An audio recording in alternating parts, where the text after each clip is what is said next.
You're dreaming about Stefan? They're not dreams, it's more of a feeling. Maybe you should call him. So we can hear how happy you are with Damon? Absolutely not. We'll call you when he's ready.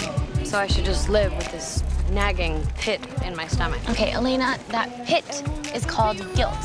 You feel terrible because you broke Stefan's heart, and that nagging feeling is your brain waking up to tell you that you've made a horrible yet completely reversible mistake.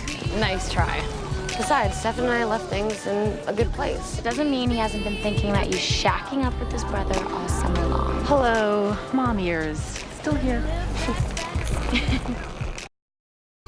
Turn up the music 'cause I feel a little turned on.